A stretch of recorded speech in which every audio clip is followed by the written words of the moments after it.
Hi friends, good morning. কেমন আছে সবাই? আশা করছি ভালো আছে। সম্পার লাইফস্টাইল ব্লগে তোমাদের অনেক অনেক স্বাগত।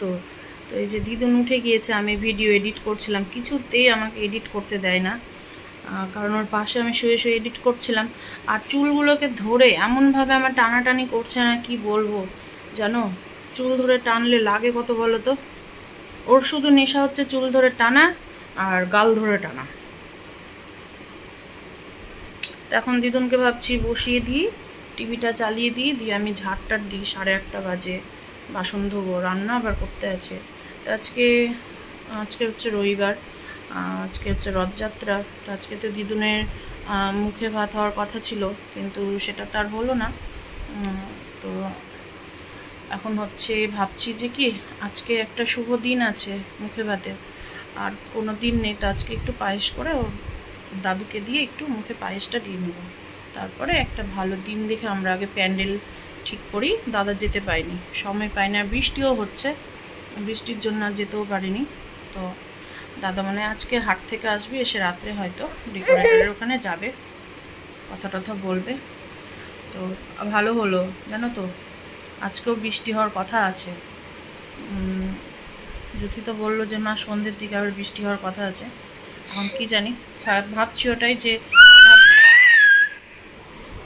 যে ভাগ্যিস আমরা দিনগুলো একটু পেছনে করলাম, না হলে হয়তো বৃষ্টিতে করলে হয়তো আমার অনুষ্ঠানটাই মাটি হয়ে যেত। তো থাক, কয়েকদিন পেছনে হয়ে গেছে। আর সব নিজেদেরই তো লোক ছিল, ওই জন্য ফোন করে আবার আমরা বারণ করে দিয়েছি যে আমরা দিন ঠিক করে আবার ফোন করব।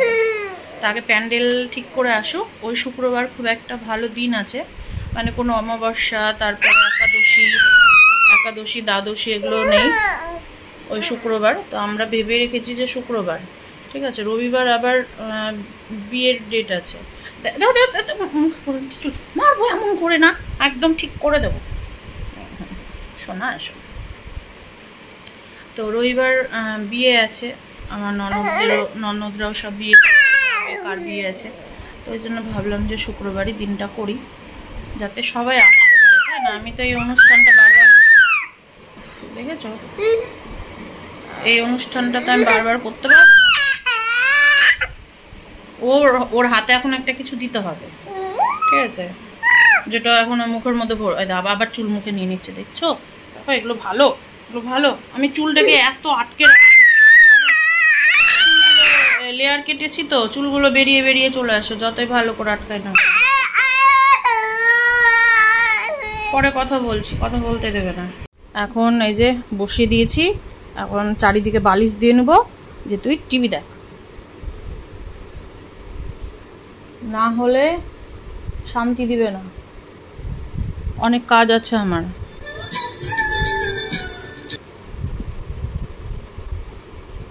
দেখবি মিঠু, মিঠু দেখবি? মিঠু দেখবি তুই? মিঠু দেখবে।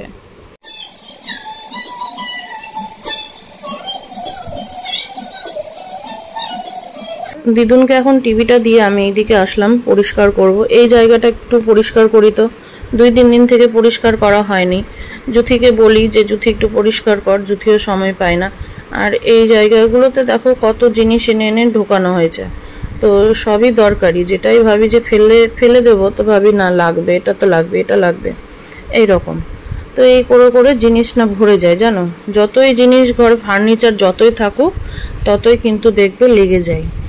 আর দেখবে যত কম ফার্নিচার থাকে, আবার সেই ফার্নিচারগুলোতেই অনেক জিনিস, আবার অল্প ফার্নিচারও থেকে যায়। তো এখন এই জায়গাটা পরিষ্কার হয়ে গেল, এখন আসলাম ঘরটা ঝাড় দিতে। ভাবছি কি খাটটাকে টানতে হবে, টেনে না ঝাড় দিতে হবে। ওই সাইডগুলো ঝাড় দেওয়া যায় না, মানে খাটটা একদম ওয়ালের সাথে লাগানো আছে। তো ভাবছি যে একা তো টানতে পারবো না, 2 জন লাগবে। আর দাদা তো ঘুম থেকে ওঠে না সকালে, এমন সময় উঠবে যাতে তাড়াতাড়ি দোকানটা চলে যেতে পারে, ঘুম থেকে উঠে এরকম সময় উঠে। তো ওদিকে দাদাকে খাবার করে দিলাম, খেয়ে চলে গেল। স্যারকে চা করে দিলাম, আমার এনার্জি ড্রিঙ্ক খাওয়া হয়ে গেল। তার আগে দিদুনকে একটু দুধ করে খাইয়ে দিয়েছি, কাঁদছিল খাওয়ার জন্য, ঠিক আছে। দুধ করে খাওয়ালাম, তো দিদুন এখন একটু চুপচাপ আছে, একটু হাসি খুশি আছে, তাই তো তাই তো, এটাকে বাজাই জানো কত সুন্দর করে। বাজাও বাজাও বাজাও, এই দু হাত দিয়ে বাজাও, কত সুন্দর করে বাজাবে। এই যে চাপে, মানে খুব জোরে চাপতে পারে না, আস্তে আস্তে বাজাও বাজাও। এই যে এই যে এই যে ওইটা বাজবে না, এটা বাজবে না। এই যে এই সামনে দেখো বাজাচ্ছে। তো স্যারকে চা দিতে গেছিলাম, পুচকিটা খুব কাঁদছিল তো, মানে আওয়াজ পাচ্ছে কান্নার। তো আমাকে বলছে পুচকিটাকে এখানে দিয়ে চলে যান তো।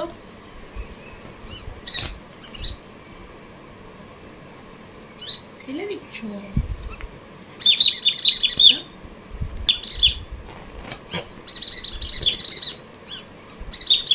তুমি যাবা উপরে, যাবা মাসি কাছে যাবা? মাসি মাসি পড়াশোনা করছে, ওরা আমি মাসিকে ডাকে, আমি দিই, নাহলে না অনেকগুলো বাসন আছে।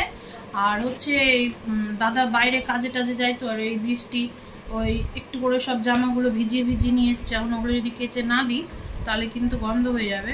তো এখন আমি রান্না করব, বাসন ধোবো না রান্না করব না কাপড় কেচে আমি শুকোবো বলো তো? এখন একটু ওয়েদারটা একটু ভালো আছে, মানে একটু হালকা রোদ ভাব এসছে। তো এখন যদি না শুকোতে দিই কেচে টেচে তাহলে তো শুকাবে না। কোন কাজটা করবো বলো? স্যারও এসছে একটু দেরি করে, ওদের অঙ্ক পরীক্ষা নিচ্ছে।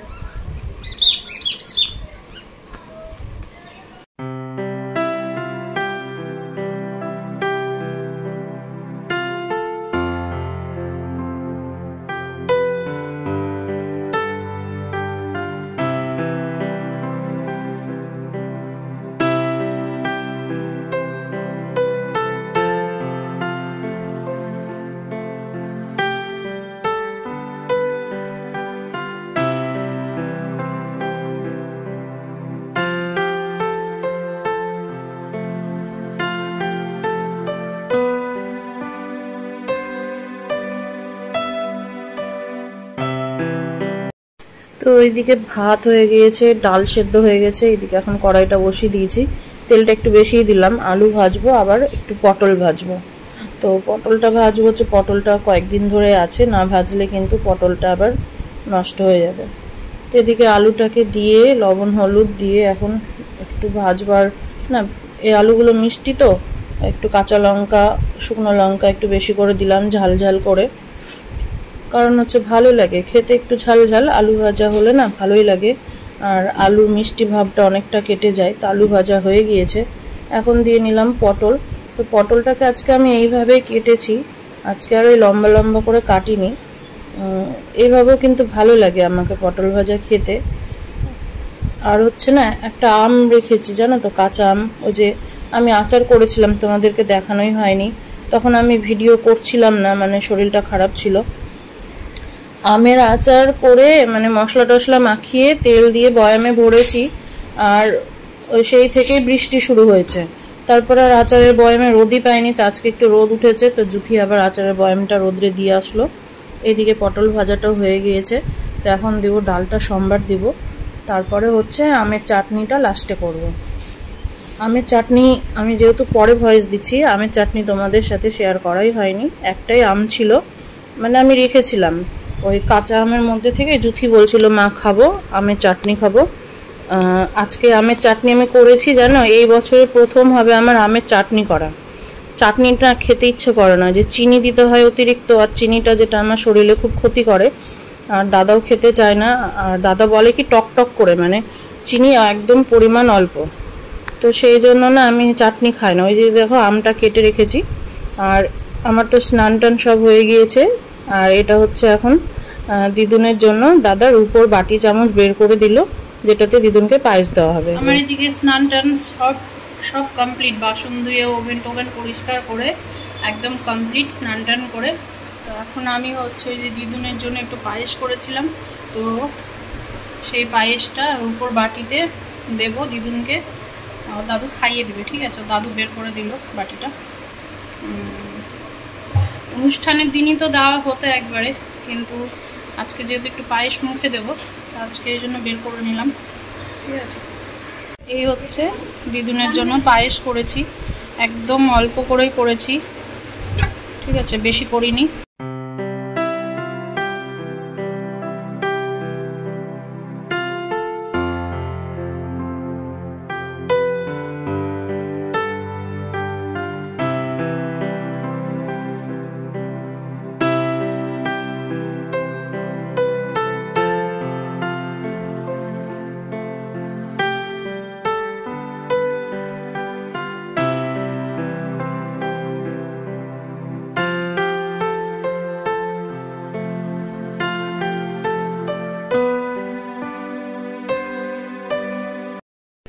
এদিকে একটু ফুল আর হচ্ছে ধান আমার ঘরে নেই, ধান থাকলেও না ইঁদুরে টেনে নিয়ে চলে যায়, তো আতপ চাল দিয়েছি। আর দুব্বো দুই একটা পেয়েছি জানো তো, আর দুব্বো পাওয়া যায়নি। আর এইদিকে এখন প্রদীপটাও জ্বালিয়ে দিয়েছি। তো দাদুকে বললাম যে একটু আশীর্বাদ করেই দিও, ঠিক আছে, কারণ আজকের দিনটাই হচ্ছে খুব শুভ, মানে মুখে ভাতের জন্য। তো আমি বললাম যে আজকে একটু আশীর্বাদ করে দিও তুমি, আমরা সেই দিন করব আবার। তো এখন দিদুন দেখছে, দিদুনের মাথাতে কি ঠেকাচ্ছে দাদু, ওটাই দেখো দেখছে। আর দাদুকে বললাম যে একটু প্রদীপের শিখাটা একটু হাতে নিয়ে ওর মুখে দিয়ে দিও মাথাতে। তো যেটা বলেছি সেটাই করছে। আর এখন দিদুনের কাণ্ড দেখো, পায়েস কিছুতেই খাবে না। আমরা বুঝতে পারছি যে দিদুনের মিষ্টির ওপরে খুব একটা মন নেই, ঠিক আছে। কেন বলো তো, ওই যে মুখে যেদিন মনস্কামনা মন্দিরে ঠাকুর মশাইয়ের মুখে প্রসাদ দিয়ে দিয়েছিল, সেই দিনও কিন্তু খেতে চাইছিল না। আর আজকেও দেখো ওকে খাওয়ানো হচ্ছে, তো কিছুতেই ও মুখে নেবে না, দেখতে পাচ্ছ, কিছুতেই নেবে না, কেমনই করছে দেখো। আমার বদ্দের ছেলেকে যখন মুখে ভাত দেওয়া হয়েছিল তখন এত সুন্দর খাচ্ছিল, কিন্তু সেই হিসেবে দিদুন একদম মুখটুক মানে কেমনই করছে। আর আমার বদ্দের ছেলে না, ছোট ছেলেটা চকলেট খেতে ভীষণ ভালোবাসে, ডেরি মিল্ক, তারপর চকলেট, মানে মিষ্টি জিনিসটাও পছন্দ করে খুব। তো এখানে আমরা বুঝতে পারছি দিদুনের মিষ্টি জিনিসের উপরে নেশা একদমই হবে না। দেখেছো মুখটা কেমনই করছে।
দাদা টাকাটা কতবার চাইছে কিন্তু দিদুন দিলই না। দাদা এখনো ভাবছে ওকে খাওয়ালে অনেক খাবে, কিন্তু ওকে আর খাই। তো এদিকে দাদাও দেখো হাটের জন্য একদম রেডি হয়ে বসেছিল। তো দাদা এখন হাট চলে যাবে, দেরি হয়ে যাচ্ছে ওরও। এখন এই যে এরা দুই বোন রেডি, আর তার সাথে যে পুচকিটাও রেডি যাচ্ছে। কোথায় যাচ্ছিস রে? কসমেটিক্সে শপিং বলছি, সরি, শপিং করতে যাচ্ছে। এদিকে দিদুন হয়ে যাচ্ছে। ও দিদুন, ও দিদুন, দিদুন তুমি কি নিবা? তুমি কি নিবা? তুমি কি নিবা গো? তুমি কি নিবা বলো? বাবা তিতলি মাস্ক পরে নিয়েছিস?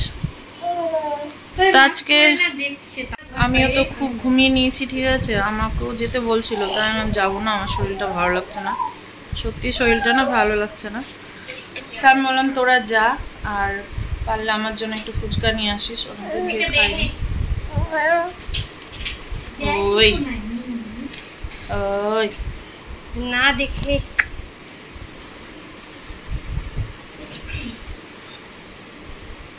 তখন আমি শুয়ে শুয়ে ব্লগ দেখছিলাম, ঠিক আছে।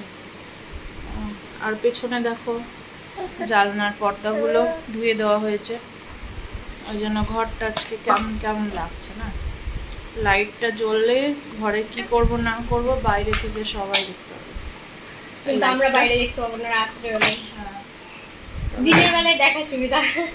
এখন লাইট বন্ধ করে দেবো আমি।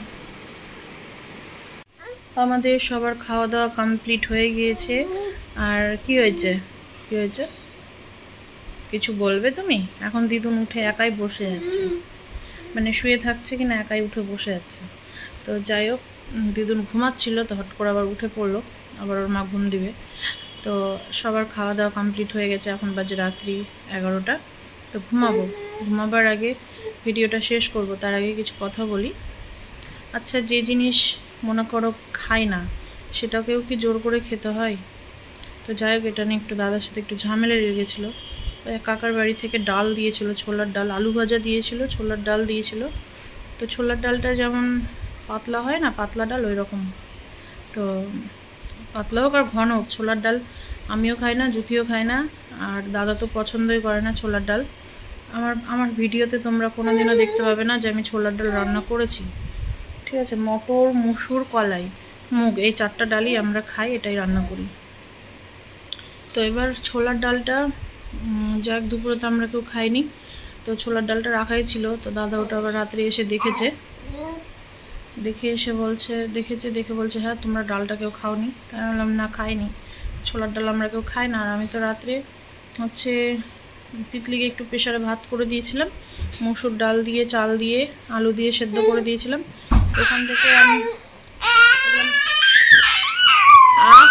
আসছে মাম্মা আসছে, তো ওইখানে না ভাতটা একটু বেশি ছিল বলে আমি আবার একটু নিলাম। তো জুথি তো রাত্রে কিছুই খেলো না। এবার ছোলার ডালটা তো এমনি এমনি খাওয়া যাবে না, আর যেটা খাই না সেটা খেতেও ইচ্ছে করে না। তোর বাবাকে বললাম, আমাকে বকছে, ঠিক আছে, আমাকে বকছে, বলছে কোনোদিনও যদি ছোলার ডাল খেতে দেখেছি সেদিন বুঝতে পারবো একটা জিনিস নষ্ট করা। তো আমি বললাম যেটা তাহলে তুমি খাও, তুমি খাচ্ছ না কেন? বলছে আমি তো খাই না, জানোই। তুমি খাও না, আমরাও তো খাই না।